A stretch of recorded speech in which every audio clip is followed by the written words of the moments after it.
Hey, folks, everything new under the sun. We haven't yet finished the inquiries and the legal repercussions of the most recent pandemic. And already we're hearing about new potential pandemics coming out of Ukraine now. And apparently, Russia is indeed warning of this. Many people have spoken about this.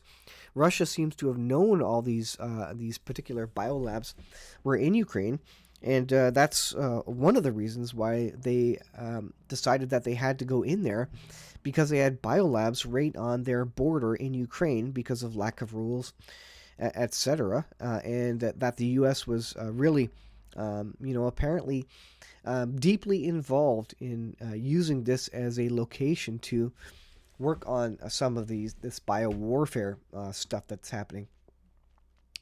Russia claims they collected evidence of avian flu pathogens with lethality rate up to 40% in humans at U.S. biolab in Ukraine. This is what this article says. So take it with a grain of salt. Do your own research. But this is news, and there's always a grain of truth in all these things. So pay attention. And again, this is what apparently Russia was going after. So if you think they were simply going after Ukraine to grab land, well, they may have been going in here because they didn't also want lethal pathogens directly on their border, ready for um, delivery into Russia proper as a bio warfare weapon of war. So here, let's see. These apparently, the red dots are apparently various biolabs. So let's see. It wasn't long ago that Mitt Romney was threatening former Gabbard for suggesting that U.S. was funding biolabs in Ukraine. There are 25 plus U.S. funded biolabs in Ukraine, which, if breached, would release and spread deadly pathogens, Gabbard said at the time. We must take action now to prevent disaster. Let's I don't know if this will play here. Let's just see. Here are the undeniable facts. There are 25 to 30 US funded biolabs in Ukraine. According to the US government, these biolabs are conducting research on dangerous pathogens. All right, so there is Tulsi Gabbard saying the same, and so this is a warning. If a weapon explodes in the wrong location, it could release these, and if it doesn't, the U.S. will continue research here, and there could be another potential release of this as well. So this is a big deal. This article is dated May 28, 2023. And so this is a real and current issue. And if they want to lock the countries down, if we're getting to economic collapse, if we're getting close to World War III or something where the government wants an excuse to lock us down, to implement new laws, to take more control because of economic collapse would bring chaos, and they may want not martial law, but certainly more restrictions, and they want to go to a digital currency because, of course, cash is dirty. So viruses are really handy to the government, to those in power, for controlling the populace and moving into the digital currency economy, which they want to, which they hope will avert a complete and total economic collapse and crash. And so these viruses, these are a great way to do it. And they almost got there with the first pandemic. And now we have all these U.S. Biolabs in Ukraine. And so I would say to you, just be prepared. And that this is not new news.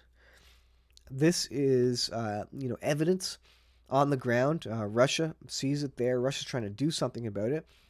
And this is really probably the way they're going to implement the next world currency and the mark of the beast system through some sort of medical emergency. And I was saying that when the pandemic started, I was saying, what a great way if they wanted to get total control, because they've proven it works.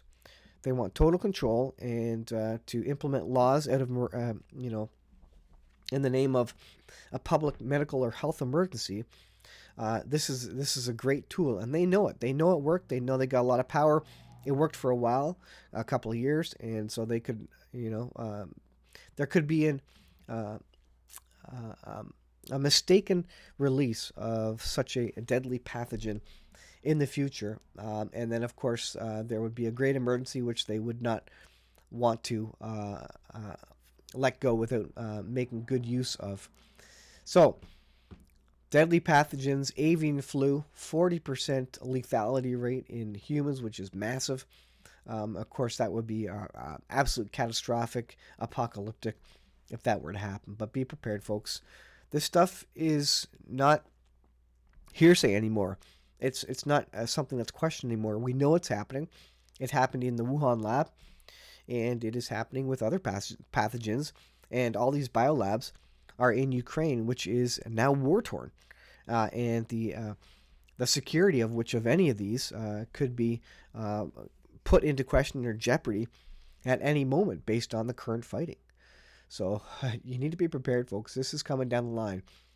I would suggest it's a good time to get the many websites are promoting the Jace medical kit, which is a lot of antibiotics and such.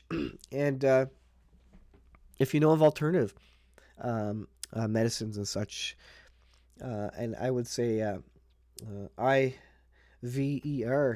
if you know what I'm talking about, maybe look into that as well, because I think it's possible. I'm not going to say it will, but there's evidence to suggest that it works with any um, uh, lung or what's the word I'm looking for? I can't think of the term.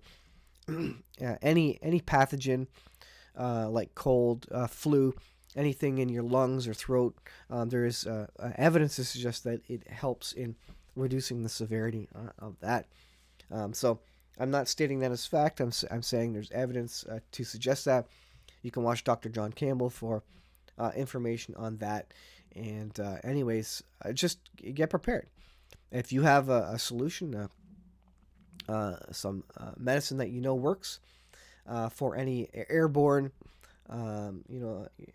thing, a pathogen that gets into your chest, into your lungs, into your throat, whatever it may be, maybe stock up on that sort of thing because I think this is going to be one of the headline events in the future as we march into economic collapse. They're going to use anything to distract you, and there's no rules when it comes to locking down the public, and just to distract you from the debt and the economic collapse, to lock you down in the name of a health emergency.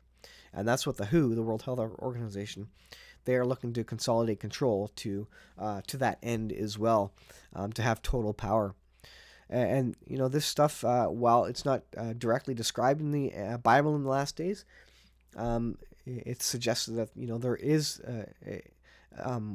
world control, world government control, and a one world leader that somehow controls the nations, controls all the citizens, and all sovereignty is lost during those biblical end times. So, are we moving to a place where sovereignty is lost, where you don't have the ability, you don't have freedom anymore, where your rights are taken away? Otherwise, you're put in jail. Absolutely, we are headed that way, biblically speaking. We're in the last days, guys. Thanks for watching. We'll see you in the next video.